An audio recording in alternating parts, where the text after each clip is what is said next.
పార్టీని నమ్ముకున్న వ్యక్తులు ఇంకో పార్టీలో చేరడం ఏ విధంగా చూస్తారు? సరే, పొజిషన్లో లేని వాళ్ళు చేయడం ఒక అంశం, కానీ యాంటీ డిఫెక్షన్లా ఉండిన తర్వాత రాజ్యసభ సభ్యులు కావచ్చు, లోకసభ సభ్యులు కావచ్చు, ఇవాళ లేదా ఎమ్మెల్యేలు కావచ్చు, ఎమ్మెల్సీలు కావచ్చు, యాంటీ డిఫెక్షన్లా ఉండగా దాన్ని గుట్టదాఖలు చేస్తూ, దాన్ని అపహాస్యం చేస్తూ, అవహేళన చేస్తూ ఈ భాజపా కండకప్పుకునే పద్ధతి మంచిది కాదు.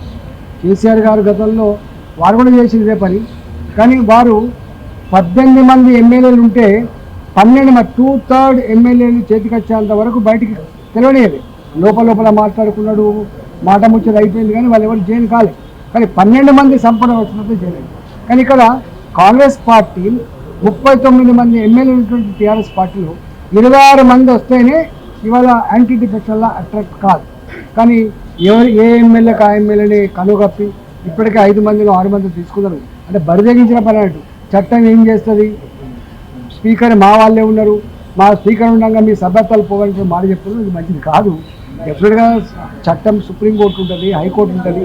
ఈ బరిదగించి యాంటీ డిఫెక్షన్ లా ఉండగా కూడా ఇట్లాంటి చర్యలు చేపడితే చట్టం తప్పకుండా దాన్ని పని చేస్తానని విశ్వాసం ఉంది. ఈ పద్ధతి మంచిది కాదు.